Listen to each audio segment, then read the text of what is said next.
I've often quoted as saying I would rather be governed by the first 2,000 people in the Boston telephone directory than by the 2,000 people on the faculty of Harvard University. In this present crisis, government is not the solution to our problem. Government is the problem. They share our beliefs, our convictions, our hopes, and our dreams. These are the conservatives of the heart. They are our people. Join the best in the movement. It's Conservative Conversations with ISI, educating for liberty since 1953. Welcome back. You're listening to Conservative Conversations with Johnny, James, and Marlo. Today we are joined by ISI alumnus and current Collegiate Network Fellow at National Review, Nate Hochman. Nate is also a Robert Novak Journalism Fellow at the Fund for American Studies and is working on a book about Gen Z and conservatism. He's also written extensively on various other subjects, among them environmentalism, something he's especially passionate about. Nate, welcome to the show. Thanks so much for having me. It's really exciting to be here. I wanted to open this episode by reading a note sent to us by one of ISI's honor students. And the note actually references a previous episode where we briefly discussed how complicated it is to define West Coast versus East Coast Straussians. The student directed us to an outline she found helpful in understanding Straussianism. So it could probably help some listeners. So I figured we'd read it. The student told us about Notre Dame professor Michael Zuckert's claim that Straussianism is defined in three propositions. One, that America is modern. Two, that modernity is bad. And three, that America is good, which obviously captures some tensions in Straussianism because these propositions are contradictory. So although this might be disputed by Straussians, I wanted to mention this to listeners and encourage you to reach out, whether on Twitter or by email, about any questions you have about our episodes, or if you have any comments, because we'd love to consider them for the show. I think, isn't Zuckert a Midwest Straussian? This complicates things far more. Yeah, so that's actually one of the kind of contingents that he identifies within this proposition, is that there are Midwest Straussians. So obviously that complicates things even further. Yeah, no, I'm sure there are people who are much better versed in Strauss than I am who are listeners to the show. So I'm not going to embarrass myself too much by weighing in. But, obviously, Marlo, you and I just spent a summer with the West Coast Straussians at the Claremont Institute. So everything we say on this podcast probably should begin with a disclaimer that we've been brainwashed by the West Coast Straussians. Maybe we need to start a rival Midwest, Straussian think tank to compete with Claremont. Yeah. It's not a bad idea. Yeah. Well, getting on to our listener question from this week, Lynn asks us, what has been the best conservative book of the year thus far? And this is also by way of a plug. Over this next month, we'll be taking nominations for ISI's Conservative Book of the Year Award, which we give out every spring. We'll be giving it out this May at our alumni homecoming weekend. So Nate, you want to take a stab at that and maybe throw out your favorites from this past year?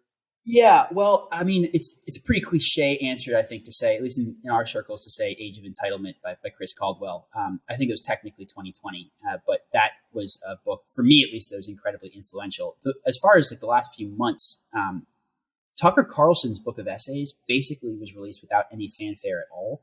But one of the things that's interesting, because everyone thinks of him as a talk show host now, he's actually an incredible writer. And people forget that he began as a writer before, I think he had a decade of journalism experience before he became a talk show host. And it's sort of a joy to read his stuff, given that he hasn't written for a while. And I'd recommend everyone go check out his collection of essays. They're great. It's The Long Slide. The Long Slide. That's right. Yes. Okay. Yeah. Great. What about you, James? Yeah, I think I would have to say Sam Goldman's After Nationalism. It's definitely a more academic book, so the books that came out in 2021, but I think that it's very insightful and speaks to our moment, and in a critical way, but I think ultimately a helpful way. We had a panel on it little while back that we actually aired on the podcast. So if people are interested in hearing Sam sort of defend his book against people like Helen Andrews, Rachel Bovard, and Dan McCarthy, then it's a great panel to listen to. That's right. Yeah, one of our great that episode got quite a bit of traffic. Marlo, what about you? Yeah, so I loved Helen Andrews' Boomers, and I think if you're going to read Caldwell's book, which Nate mentioned, we actually got to meet Caldwell during our Publius Fellowship this summer, which was great. But if you're going to read Caldwell's book, I also recommend Helen Andrews' book because, as I mentioned a few episodes ago, I've been interested in learning more about 20th century progressivism and especially the sexual revolution. So Boomers, her book, was a great supplement for that. And it's also a great supplement if you want to read Caldwell's book, because Age of Entitlement largely surrounds the 1960s and the civil rights era. And I actually formed a distaste for Camille Paglia after reading Helen's book, because I was previously sympathetic to Paglia. So I guess Anders did a good job of persuading me that she's part of, that Paglia is a huge part of the narcissism of the boomer generation. So I give her credit for persuading me on that. But yeah, really, really acerbic, really well-written book. It'll definitely be interesting to see what the nominations are when they come out soon. But thanks for the question, Lynn. And for our listeners, if you'd like to submit a question for the next episode, just leave a review of the show wherever you are listening and leave a question in your review, or shoot us a DM on social media. You can find us on all platforms at ISI. Now for our books of the week. Nate, what are you reading right now? So I actually, it's not a new book, but Roger Scruton's book, The Face of God. I'm showing people this via video, but of course the podcasters aren't going to listen to it. It's a beautiful cover, but it was written by Scruton, I think, a decade or two ago. And it's a really interesting it's a look at what a post-Christian Western civilization would look like, which is not an entirely original thing for conservatives to write about. But the thing that I think makes it really beautiful is that Scruton always had kind of a complicated relationship to Christianity. He always wanted to be a Christian, but I don't think he could ever quite get himself to fully take the jump. And throughout the book, you can kind of see him wrestling with that from a philosopher's perspective. So it's both a beautifully written piece of political philosophy, like everything that Scruton does, but also profoundly personal in a way that I think is not always characteristic of the way that Scruton writes. So I'd recommend that to everyone. I'm happy you mentioned Scruton, because I'm actually, one of the questions I want to ask you later in our interview is about Scruton and environmentalism. So that's kind of a good way to, get the conversation going about one of my favorite conservative philosophers. Johnny, what are you reading? Yeah, so I picked up a book called Our Thoughts Determine Our Lives by Elder Thaddeus. He was a Serbian Orthodox monk who probably passed away 20 years ago. And it's been quite powerful, more devotional in nature, but he had the gift of being clairvoyant. And so he would have these, hundreds of people come to him for spiritual direction. And, anyways, I could go into more detail, but there's many powerful anecdotes about how what we're thinking in our head actually manifests in real life. And, individuals saying, well, my neighbor is always bothering me and I've done nothing wrong. And him saying, well, you've been striking them and dealing them blows, 100 times a day. And they're like, well, what do you mean? I've never said anything bad to my neighbor. And he's like, but you've been thinking bad things, and your thoughts determine what happens in real life. And as soon as they change their thought pattern, all of a sudden their neighbor treats them amazingly. So it's a powerful book on the connection between our interior life and what happens in the world. Oh, that's very interesting to see from like a theological perspective, because I'm sure there's an abundance of literature on like what's the common phrase, like manifesting things. Like that's a very Gen Z thing, Nate, as I'm sure you've noticed on Twitter. I'm just going to preface everything we say here is it's going to be based on a lot of very online phenomena, but manifesting things, like taking things that you want to make happen and bringing them into reality, is definitely a thing on just not even among conservative Gen Z, but just in general. That's a trend I've seen. So that's very interesting to see it taken in a more high-minded approach. In a very non-online. Yeah, yeah, exactly. Antithesis of online. Yeah. Same point. What about you, James?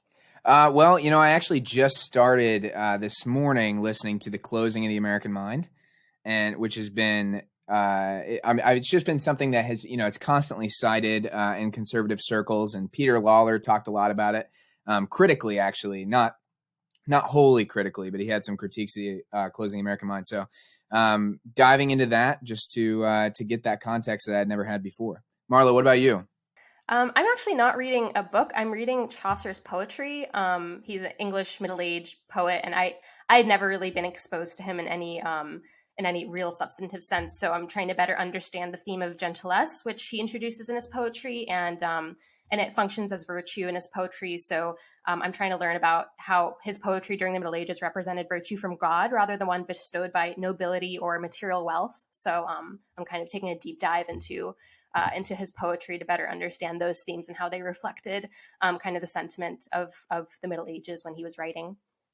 Wow. What is your process for like going about reading Chaucer? Like, do you like light a candle and like how much do you read at a time to fully digest this? Or is it just like a slow read or like, what does this look like? It's very slow. I kind of use some of the as much as I complain about my poetry experience in college, which I was largely reading like contemporary poets, but the strategy is usually just like looking at a poem that might be like 15 lines and just really intently like, especially with middle age, like English poetry, it's a lot of translation, which I'm used to like translating like Arabic to English, but translating like Old English to, American English is actually much more difficult.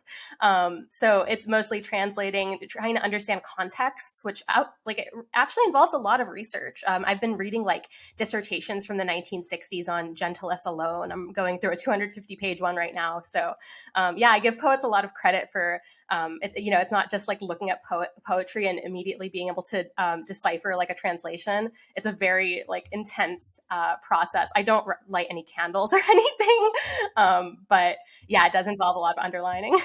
I don't know if you're going to say this, Marlo, but there's something very Straussian about that.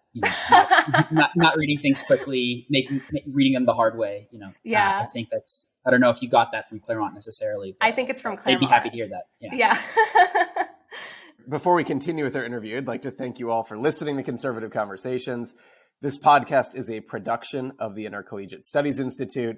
Our mission at ISI is to educate for liberty. If you'd like to help us in pursuing that mission, please rate and review this podcast on Apple Podcasts to help us reach more listeners like yourself.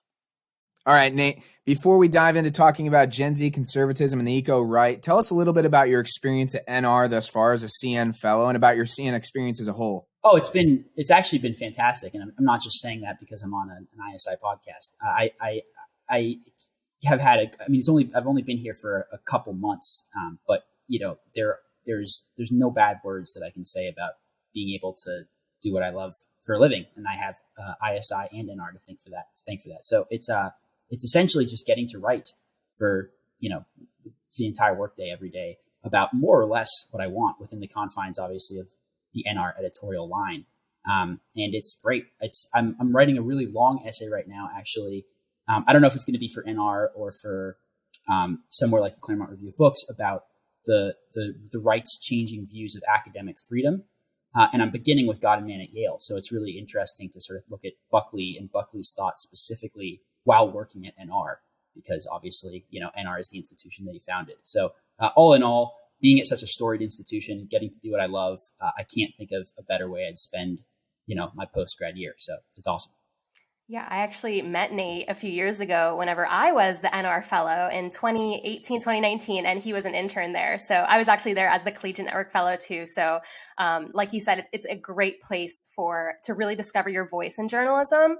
And CN gave me the opportunity and is giving Nate the opportunity to really, have that freedom is unheard of in journalism. You're usually being very closely not monitored, but I've heard of other fellowships where, you don't quite have that freedom to explore your interests, and NR was great doing that. And obviously CN subsidizing and supporting writers to do that is such a unique thing in the industry. And also, if you are interested, we actually have a podcast from a few episodes ago where we talked to Michael Knowles about just that subject of William F. Buckley and academic freedom. So if anyone's interested in learning more about that, we have an entire podcast dedicated to it. Yes, I heard that podcast, and I actually didn't know that Knowles had written a new introduction to God and Man at Yale until I listened to that podcast. But it's perfect timing for the project I'm working on. But yeah, I was just going to say it's actually pretty utopian, I think, for a young conservative who's interested in writing to work somewhere like NR and literally just get to write all day. It sounds like that was your experience as well, Marlo. Usually you have to take years working your way up through the ranks, doing copy editing. You finally might get a small piece here and there, but at NR you just get to write. So it's fantastic. Well, Nate, one of the reasons we felt you'd make such a great addition to our podcast, not just because you're a Collegiate Network Fellow, but you're writing about Gen Z and conservatism. And as you know, ISI is interested in helping conservative college students today meet the challenges that are unique to their generation. So you're a recent graduate and understand this because you're part of this generation, which has concerns that are radically different from those of their parents and their grandparents. One of those concerns is whether today's 20-somethings and even early 30-somethings, so millennials, will be worse off than their parents as they're saddled with college debt and are unable to afford buying a home at the same ages that their parents did. So there's this pessimism and nihilism, or at least worry among people our age who are delaying life milestones like home ownership, marriage, having children, etc. So can you explain, you're writing a book about this. Can you explain the prevailing sentiment among Gen Z? Yeah, completely. I think the interesting thing, particularly in the context of conservatism, is that the sentiment that you're talking about, Marlo, goes across ideological lines. Of course, it manifests in radically different ways on the right and on the left. But Gen Z, from the far left to the far right, is completely alienated from the status quo that they're inheriting as they come into their own and become adults. And there's a variety of different reasons that's happening. And I'm looking forward to hopefully getting into a few of them. But the basic premise is that people our age are looking at a country that they're set to inherit and seeing severe problems that they feel like have been foisted upon them by previous generations. And that's why you have things like the anti-boomer sentiment that Helen Andrews wrote about. And there's a right-wing and a left-wing version of that. But there's a variety of different sort of complex intersecting issues. Some of them are economic, some of them are cultural. I think the right focuses more on the cultural issues and the left often focuses more on the economic issues, but there's a lot of crossover. But the point is, the America that our parents grew up in, and certainly our parents' parents grew up in, where you could expect a prosperous life and a rich sort of culture and set of communities that in a community that you could be comfortable raising your children in, is a lot less accessible, it seems like to us, than it traditionally has been in this country. And there's real reason to be dissatisfied about that. And it also is an incredibly radicalizing realization for a lot of people, because you are looking at what seems abundantly clear to be not a country that is on the right track. And then you're looking at a political class and a cultural elite who are talking about issues in the same way they talked about issues 20 or 30 years ago, with the same language, without any seeming recognition of how dire the situation is. And it's very, very tempting to just throw the whole thing out altogether or to sort of revolt. So the interesting thing that I'm focusing on is there's been a lot of talk about the radicalization of the young left. There hasn't been as much focus on how much radicalism and how much sort of potent radical sentiment is on the young right. But that's something that, anyone who hangs out with young conservative intellectuals is aware of. So looking at that as a microcosm, I think, of the broader sort of sense of alienation and disaffection in my generation, I think is a worthwhile project. You mentioned this radicalism that forms. Obviously, there's this kind of more focus on the kind of left-leaning, this disaffected portion of left-leaning Gen Z, even millennials. But given all of these concerns Gen Z has, many of them rooted in the financial insecurity that you just mentioned, and this feeling that the country before them it's not ripe for inheritance. There's something, there is something, a sense of something moribund. Do you think that there's this generational affinity for ideologies like socialism and Marxism is a symptom of a larger issue? Because you also see right-leaning members of Gen Z interested in people like Curtis Yarvin, Bronze Age pervert, more eccentric figures. What's the draw here for this generation? And have conservatives been effective in confronting this trend toward these more eccentric, ideologies and figures? Well, to answer the second question, no. Conservatives, I think, at least we should define our terms, but I think the sort of the institutional conservative movement is profoundly out of touch with the moment in important ways. One of the cool things about ISI is that it's really trying to engage, I think, more directly with what's actually happening on the ground. But, the reason that things like socialism, and then on the right, all kinds of different sort of radical ideologies from, integralism to Bronze Age pervert to, the variety of different sort of strands of right-wing radicalism. The reason that all of those things I think are appealing is because they offer a vision of something better and more substantive than the kind of center-left, center-right neoliberal consensus that has been more or less what most people in the political class in America have subscribed to for the last 30 years. And offering a vision of actually what a good life looks like, even if something like socialism, I think, would not end up leading to that good life if it was actually implemented, is enormously attractive. And it's understandable that it's attractive. And, rather than kind of recycling old slogans about socialism, the right needs to actually engage with that impulse and understand that it's coming from a legitimate place, rather than just talking about something like tax cuts. Yeah, Nate, one point, just it's kind of, been amazing. I mean, everything you're describing and the way and the words that you're sort of talking about, the neoliberal consensus and the various, the inadequacies of that framework for addressing, the reality on the ground. It is remarkable just hearing you talk and reflecting on, I'm not that much older than you. I'm probably like 10 years older than you, but just the sea change that has taken place so that someone like you would even frame the problem in that way. Like when I was working at ISI in 2014 or 2015, all the stuff that you're talking about was basically nowhere to be found, even broadly on the intellectual right. I mean, it was so siloed in so obscure places that were so obscure that no one really was even operating kind of on that level or talking about these things. And it just, when I left ISI and was working at TAC, there was kind of the sea change taking place. But now it's sort of remarkable to hear how you lay out the ways in which you're laying out the problem, because I think you're really onto something. Maybe for some of our older conservative listeners who often are fed up with what they see of Gen Z on the internet or on TikTok, or have negative perceptions of your generation. What do you think are some of the virtues that Gen Z brings to the table? Well, I don't want to romanticize Gen Z too much. I mean, we're the most secular generation on record. We're probably the most socially liberal generation on record, although I think polls miss some important aspects of that. So there are real issues with the way that my generation thinks. But I do think there is a virtue in seeing the state of the country with new eyes, rather than seeing it with the kind of entrenched dogmas of 20 or 30 years ago. And that impulse, that sort of radical impulse, can lead a lot of really bad, destructive places, particularly from the perspective of conservatives who actually see something good in America that they want to protect and preserve. But it also can, I think, at its best, if it's harnessed the right way and used to pursue productive ends, it could actually be the thing that saves the country.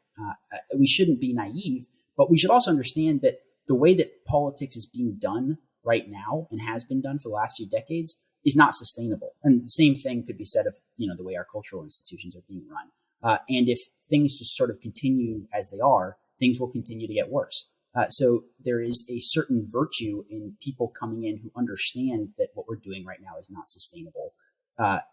How that impulse actually plays out remains to be seen, but I think it is the seed of something that could be productive and actually be used to save the country that we all love so dearly.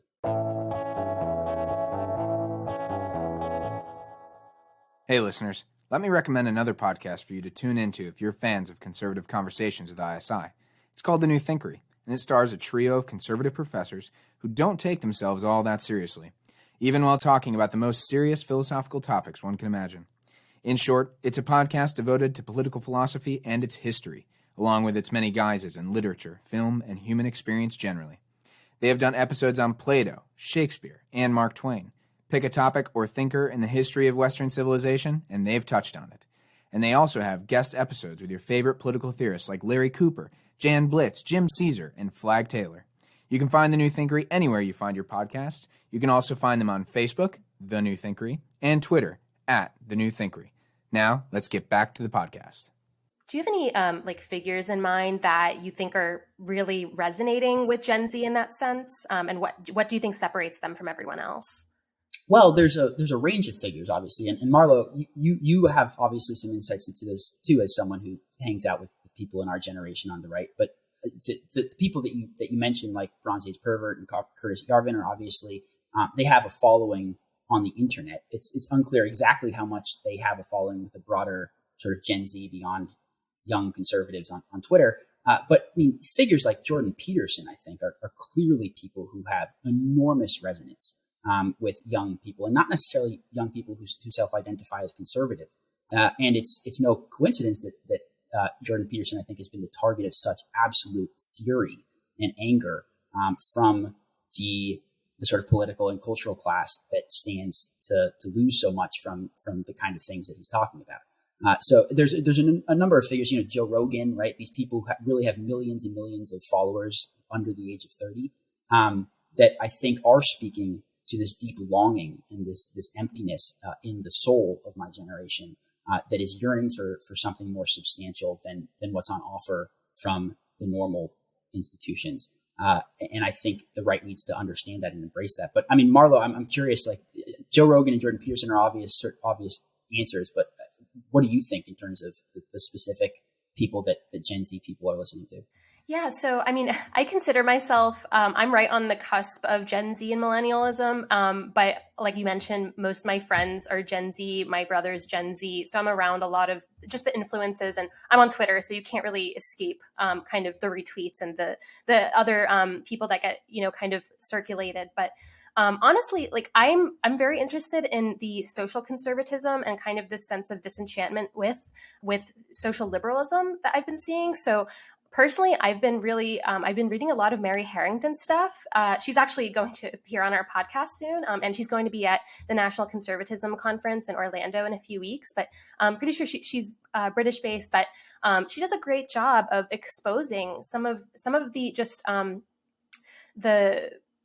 the nature of the sexual revolution and feminism and how it's letting a lot of women down. And I think a lot of women in Gen Z, and I'm very interested in the female aspect of this all. And obviously I'm a very conservative Catholic, so my perspective is much different, but I've been interested in her writing. I think Sohrab Ahmari and Adrian Vermeule, I think they have a lot of influence for conservative millennials and Gen Z, because they do offer, like you mentioned, this alternative, even if it isn't always the status quo. Obviously, it is not the status quo, but that's appealing to a lot of Gen Z and my peers who want something different, want something that has a sense of a future, that has this hope kind of inculcated within it.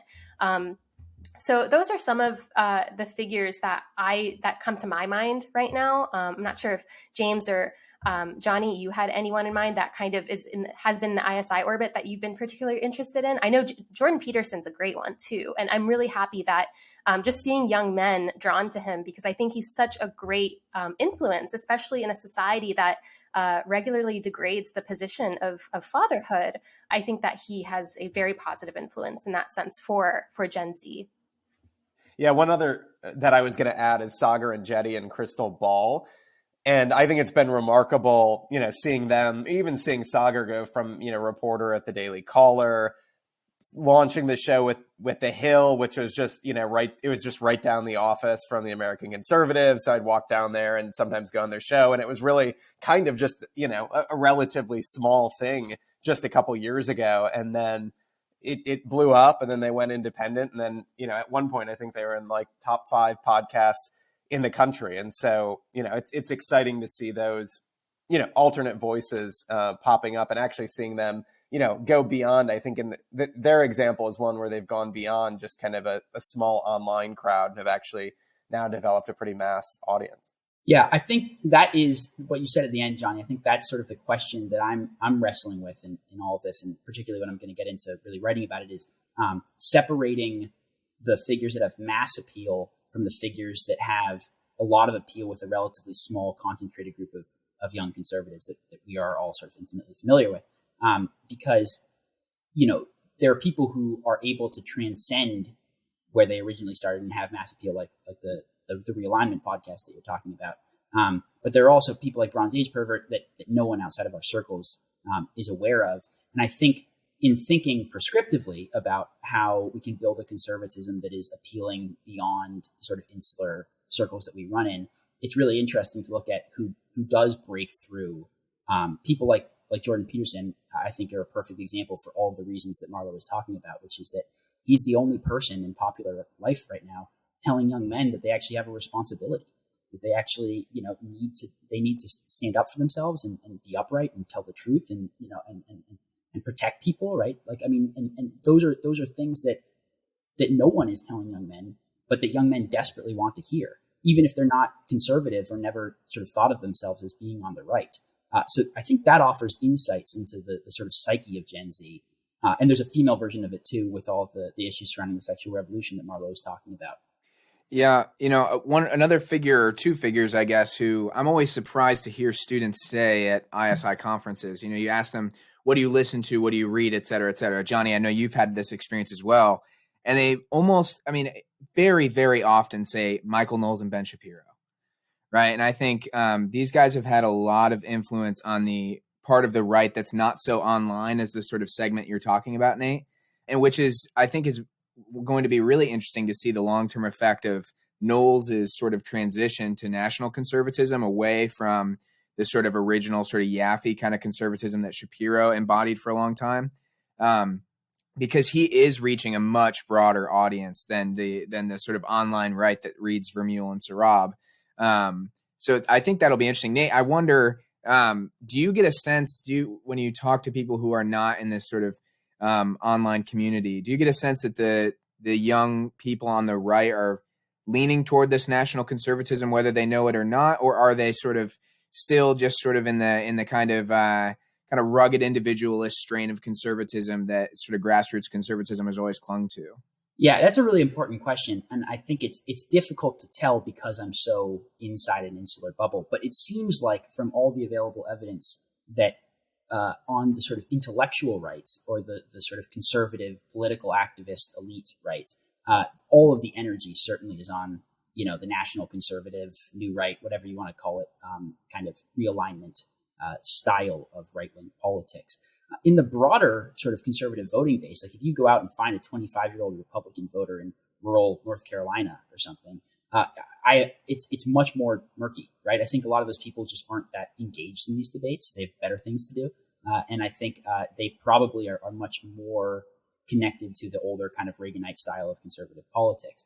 That's one of the main questions that I'm looking to answer in the next few months when I start working on this project, right? Is, how much potential does this kind of conservatism have? And B, how much purchase does it already have? Because it has a lot of purchase in intellectual young conservative circles where people are actually reading these people and engaging with them and having these debates. It's not clear to me that it has really punctured into middle America yet with young people. It might offer the tools to make inroads with those people, but I don't necessarily know that they're aware of these conversations in full yet. I would probably add at least just some, an anecdotal kind of evidence based on, kind of traveling around the country and interacting with some of my friends who I grew up with in Michigan. It seems to me like a lot of the new right ideas sort of coexist with other more kind of libertarian don't tread on me ideas, and it's really not something that's like approached from an area of like striving for ideological consistency as much as it's like pragmatic. Like we don't like the COVID lockdowns and these mandates on all these things, so like the government needs to get off our back. But also don't like the fact that jobs have been shipped to China and that we don't have a semiconductor industry. So like we should probably do something about that. And you know what I mean? It's sort of like don't think we should be fighting endless wars in the Middle East, but also pretty upset about how Afghanistan turned out. And it's sort of like all these things just kind of live there together, I think, embodied in a lot of people. Right. No, I mean, the average voter is not as ideological as like the Beltway wonk, right? And I think the perfect example of this is big tech, right? The average Republican voter is someone who I think is much more of that folk libertarian sentiment you're talking about, Johnny. But they also absolutely want to see big tech sort of punished for censoring conservatives in some way, shape, or form. And they don't necessarily get into the weeds about, oh, well, that contradicts this libertarian principle based on, this articulation of what conservatism means. But, one of the reasons I like Republican base voters is actually, I think the impulse is more right than wrong. And they don't need the massive ideological framework to understand that our way of life is under attack. liberty, political liberty, is a really important part of our way of life, but other things besides the government can threaten them.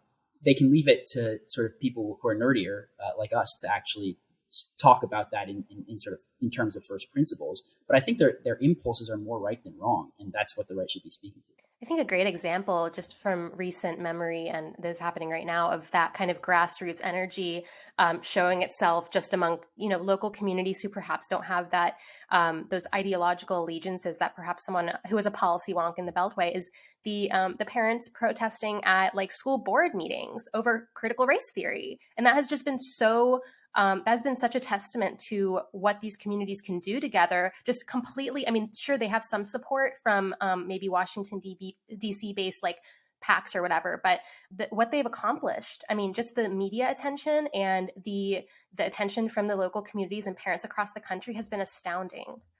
Totally. Yeah. And it's another perfect example, Marlo, of the same phenomenon where it's like, you don't need to have read 7 textbooks on critical race theory to hate that your kid is getting taught to, hate the kid who sits next to him because of his skin color, right? Like the impulse is good, and it should be something that we want to harness, even if it isn't as intellectually steeped in all of the things that we talk about as I think some people would like. Nate, I just wanted to kind of shift our conversation into one of your other interests, which is environmentalism. And so you're from Oregon, you went to school in Colorado, and like me, you're a huge Jack Kerouac fan because he embodied this frontiersman spirit that's so American. It really animates how vast and beautiful our country is. And you and I have discussed environmentalism before in a shared language, which is largely informed by figures like Roger Scruton, Russell Kirk, Wendell Berry, and this literary beat generation ethos that's embodied by like people like Jack Kerouac. Could you explain how environmentalism is conservative, but in a non-ideological sense? How can we completely revisit this conversation without the toxicity of the Washington politics? Right. Absolutely. Well, I think you pointed this out in your question already, but one of the most lovely things about America is these massive, vast, wide open spaces filled with in sort of unspeakably beautiful environment that we've inherited. And I think any coherent American conservatism should be committed fundamentally, before we get into ideological politics and policies, it should just be committed to protecting those things and wanting to pass it on to our children. Anyone who's spent any time in America's national parks system understands what an enormous achievement our national parks are, and is animated, I hope, by a desire to protect those things for future generations. So at a very base level, before we talk specifically about this or that policy debate, I think it is entirely consistent to say conservation is the very root of what political conservatism is all about, right? Which is a gratitude for the things that we've inherited and a desire to protect those things. So I think it is actually the historical anomaly is the fact that conservatism and environmentalism haven't been seen as one and the same in the last few decades. And insofar as conservatives are reconnecting with environmental conservation, I think that marriage is traditionally, those two things have been seen as going together. So I'm happy to see that beginning to happen. And could you give us kind of an idea of how interest in the eco-right came about? Like, how did you become interested in environmentalism? And Roger Scruton, obviously, he wrote a book literally about this subject. Could you give us kind of the intellectual background here that helped you kind of piece together why environmentalism is so important and how it is, a conservative issue? Yeah. So, I was an environmentalist before I was a conservative. I didn't really get interested in conservatism until late high school, early college. But like you mentioned, I grew up in Oregon, which is, the Pacific Northwest is gorgeous. I grew up camping and backpacking with friends. From a very, very early age, being outside was a pretty significant part of my understanding of what it meant to be an American. And sort of entering the conservative movement, it was a surprise to see how little people talked about environmentalism. But there's a long tradition of talking about conservation as a conservative issue. You mentioned Roger Scruton. I would recommend to everyone who's interested reading his book on environmentalism, because it is, I think, a perfect articulation of the sort of philosophical framework behind conservative environmentalism. Not just talking about conservation as a conservative issue, but also articulating how conservative environmentalism in some really important ways, both in terms of first principles and material policies, is different from and distinct from left-wing environmentalism. Because left-wing environmentalism, more often than not, particularly in modern American politics, sees the fight against environmental degradation, climate change, et cetera, as part and parcel of this larger transformative agenda, which seeks to overcome things, and sees the degradation of our environment as indicative of larger issues at the root of our society. Conservative environmentalism, alternatively, sees the entire project of conservation as a desire to protect the things we love. So that leads to radically different policy agendas. It certainly begins from radically different principles. And I think insofar as we're having this conversation, it's just as important to understand where left and right wing environmentalism diverge as it is to understand why conservatism and conservation are, should be married to one another. Nate, one of the things you talk about in your national affairs piece on the future of conservative climate leadership is the distinction between the groups you call sort of the incrementalists on the eco-right and the vanguardists on the eco-right. Can you draw out that distinction a little bit for our listeners? And how might these two, you sort of later in the piece, you talk about eco-right fusionism. So can you talk a little bit about how we might form that consensus moving forward? Yeah, so that specific part of the national affairs piece was largely about the issue of climate change, which is not something that conservatives have been particularly interested in for decades, but in my opinion is a significant issue that we should take seriously, despite the fact that we should vigorously disagree with a lot of the ways that the left wants to combat it. But the vanguardists and the incrementalists are these two wings of, we call it the eco-right. It's basically this loose set of associations of conservative environmentalist and climate groups. And the incrementalists are interested in innovation, in funding R&D projects, in investing in things like carbon capture technology, all of these different sort of technological innovations that can help us decarbonize and have a cleaner economy. And the vanguardists are interested in more ambitious proposals like a price on carbon, which would sort of help more aggressively decarbonize the economy, but is also much more controversial and politically difficult. Both of them, we think, can work together, but they also have pretty strong disagreements that sometimes kind of flare up in the conservative environmentalist circles, because the vanguardists accuse the incrementalists of not supporting policies that are aggressive enough. The incrementalists accuse the vanguardists of supporting controversial policies that are never going to get passed. So our entire concept of fusionism was the fact that both approaches can complement one another and can lead, regardless of where you stand on any specific policy, to a coherent conservative climate agenda that can actually help us decarbonize while protecting all the things that conservatives have traditionally cared about. And Nate, where do you even begin? Like, are besides your essay, I mean, even someone like myself, who's very much sympathetic to a conservation agenda, much of what you're saying is all new to me. I'm learning it for the first time. So where should we be looking at? Who should we be following, or where can we read more about the eco-right and the strands of thought shaping that? Yeah, so we talk about a bunch of the organizations in our piece, but I think there's a lot of different aspects of legacy conservative think tanks that have increasingly become invested in talking about environmentalist and climate issues, which we think is great. So places like AEI have events on environmentalist groups all the time. Places like R Street do work on climate stuff. There are sort of specific advocacy groups like the American Conservation Coalition, which is a sort of incrementalist group that supports R&D and investment and whatnot. And then there are, large groups like the sort of Citizens Climate Council, which is made up of a bunch of different conservative economists, as well as some center-left ones who work on issues. So there are a variety of different organizations. Some of them are specifically conservative. Some of them are more bipartisan, that have conservative economists, writers, policy wonks, et cetera, working on environmentalist issues that are consistent broadly with conservative principles. And I would recommend people read the essay and check out organizations like R Street, American Conservation Coalition, Citizens Climate Council, to learn more specifically about the differences and the nuances between them. But they are all doing what I think is really important work in building a coherent alternative to the left-wing program on environmental issues like climate.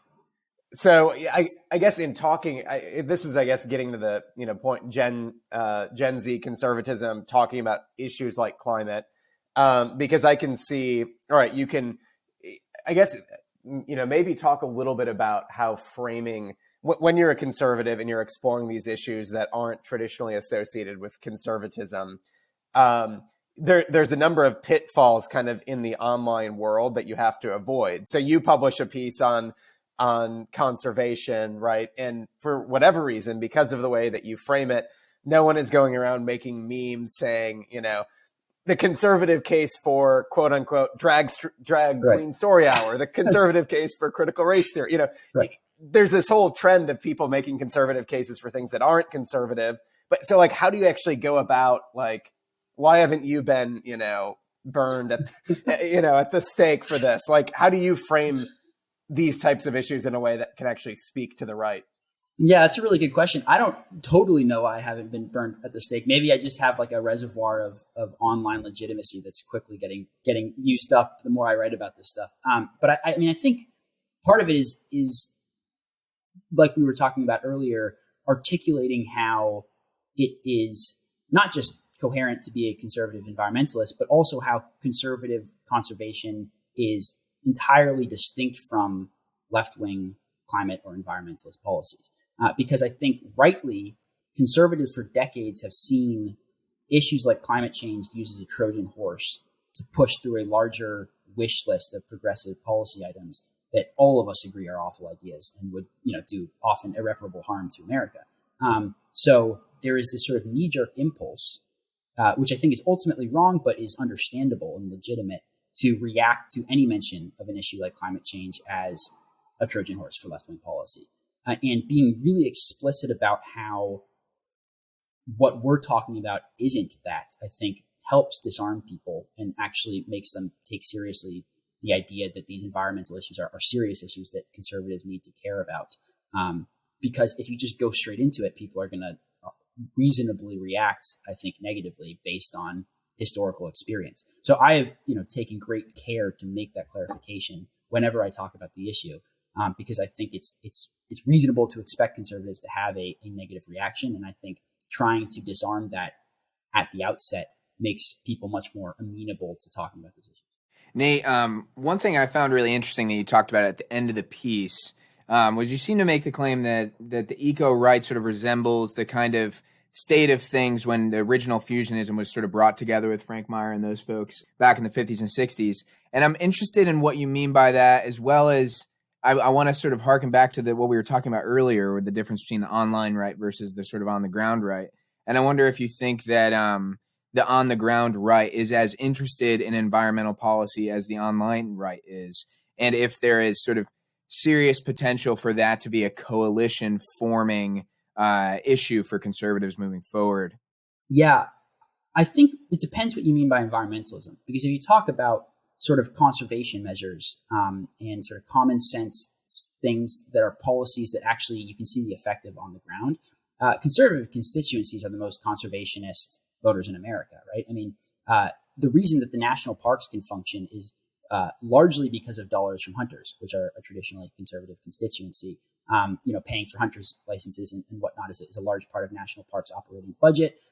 And, conservative constituencies in rural America, which is broadly red America for the most part, are the ones who actually engage with the land much more than sort of progressive urbanites.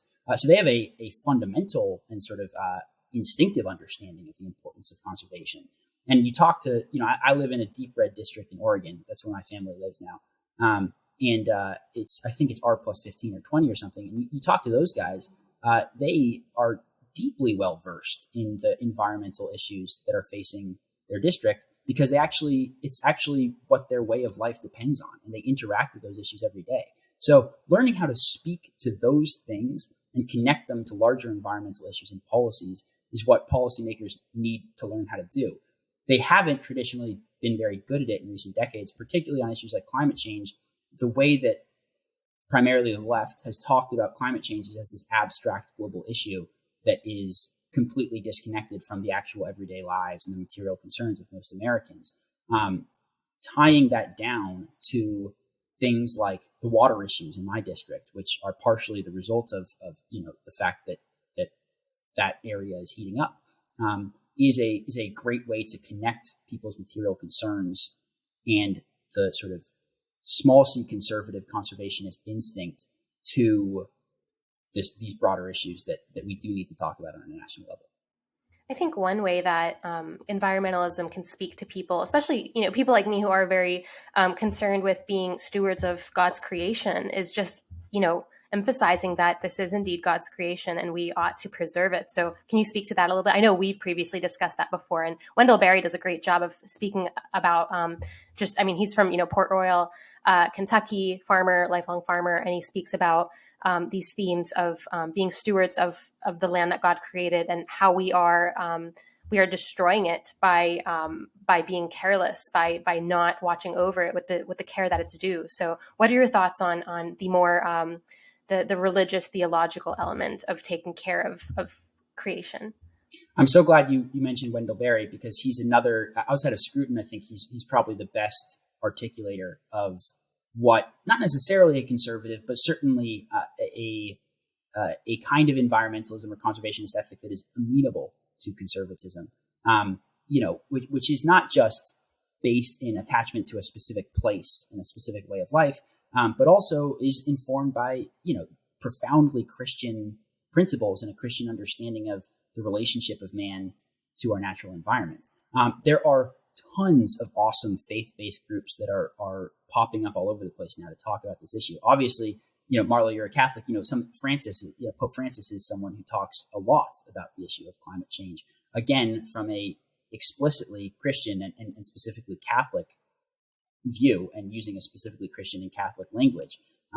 But there are lots of Protestant evangelical groups now that are coming about that are also doing work and engaging with more conservative Christian communities. So, I'm biased, but I think that actually thinking about these things in a specifically Christian way is the best way to think about these things. And it can also appeal to constituencies that have traditionally been left out of the discussion. But whether or not it's Christian or it's just sort of more traditionally conservative, the insights that are offered from that worldview in actually thinking about how to confront environmental challenges, I think are just they offer a much richer kind of environmentalist ethic than the emaciated, cosmopolitan, and ultimately radical one that's on offer from the left. And I think the reason that a lot of environmental issues have been so alienating to Americans for so many decades is because that left-wing version is really the only one that's been on offer. So hopefully conservatives can learn to use that language in the future, because I think it's really important. Well, Nate, this entire podcast has really been about the shifting ideas of what conservatism is and how conservatism can confront some of the challenges that Gen Z faces today. So we're going to ask you the question that we ask everyone who appears on our podcast. What is conservatism? I think conservatism is gratitude. I got this from Yuval Levin. It's not an original insight at all, but it is my favorite definition that I've ever heard. And I think it ties very well into the discussion of conservation that we're talking about. But obviously it has political elements and cultural and spiritual elements as well, right? My conservatism, the heart of it is just a love for this country and a desire to protect the things I love about this country and pass them on to my children. That informs the way I think about environmentalism. It also informs the way I think about politics. It doesn't necessarily direct us to a specific policy agenda, although it certainly has political implications. But it does form the basis of how to think about politics. Because if you think about politics as stewardship, the things that you love about your community, rather than this larger project of radical transformation, that leads to a specific and coherent kind of politics that I think we usually call conservative. Nate, well, on that note, we're unfortunately out of time for today, but thank you so much for joining us. If people are interested in seeing more of your work or following you, where can they find you? Yeah, so I'm writing for National Review right now, so you can just go to National Review and you'll usually see something by me. And then you can follow me at Twitter at NJHOCHMAN, and I usually post all my stuff there as well. Awesome. Thanks again for joining us, Nate. And upcoming on Conservative Conversations, look out for an episode with Mary Harrington. Thank you for listening to Conservative Conversations with ISI. If you've enjoyed this podcast, please feel free to head over to isi.org/resources to see all that we can offer our members, including the Intercollegiate Review, select Modern Age articles, ISI books, and of course, this podcast. Thanks again for listening. Don't forget to rate and review, and we will see you next time on Conservative Conversations with ISI.